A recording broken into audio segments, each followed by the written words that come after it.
प्रितीच्या भावान भयणो, ह्या आयच्या शुभ वर्तमानाचो संदर्भ म्हणल्यार न्हू, जेजू जेरुसलेमांत येयल्लो आसा आनी थंय तो तंबूंच्या उत्सवाक तो येयलेलो आसा. आनी ह्या तंबूंच्या उत्सवाक तांची परंपरा, देवाची अशी परंपरा की 4 पिलर आसताले आनी थंय ते तातूंत तेल घालून ते तातूंत उजो घालून उजवाड करताले.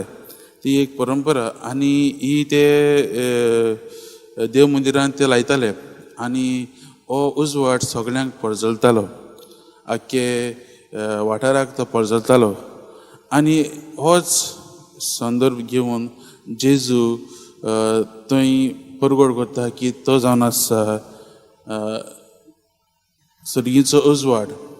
आनी हो उजवाड जे लायताले, जो उजो लायताले, तो ह्या देवांक उगडास करूंक की आदल्या काळाचो उगडास करूंक.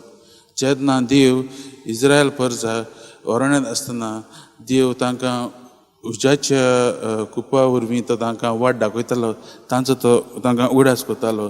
आनी जसो देवान तांकां उजवाड दाखोवन तांकां वाट दाखयली, तेच परीन हेच संदर्भान जेजू म्हणटा की आपूण जावन आसा हो सर्गीचो उजवाड. आनी जुदेवाचें चिंतप आसलें, तांचें म्हणणें आसलें की पयत मंदीर जें आसा जेरुसलेमांत तें संवसाराक जातालो आख्खोच उजवाड म्हणून. आनी जेजू दाखोवंक सोदता की हें पयत मंदीर जें फातरान बांदलेलें तें संवसाराक उजवाड न्हय, पूण हांव जातालो संवसाराक उजवाड म्हणून. आनी आपणाचेर पातयेवंक. आनी मोगाच्या भावान भयणो, आमी 2 तरेची आमी स्वभाव पळयता. एक जेजूचो स्वभाव, जेजू तांकां सांगूंक सोदता की आपूण उजवाड.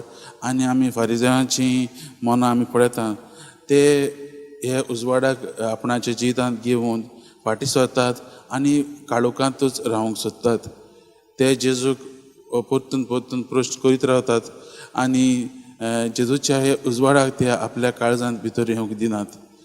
जेजू जावन आसा खरो उजवाड आनी ताणें तो उजवाड आपल्या जिवितांत हाडलो, जिवितांतल्यान दुसऱ्यांक तो हाडलो.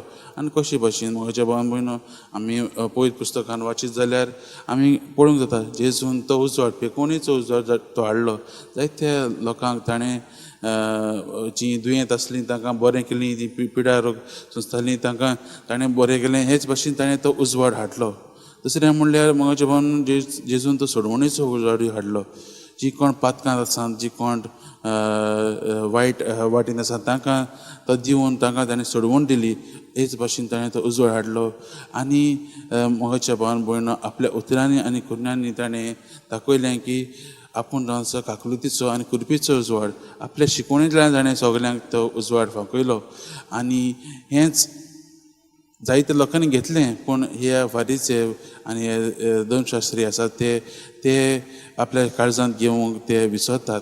जेजूक ते नाकारतात आनी काळोखांतूच रावंक ते सोदतात. मोगाच्या भावान भयणो, आयज आमच्या जिवितांत जेजू आपलो उजवाड आमच्या जिवितांतल्यान परगट करूंक सोदता.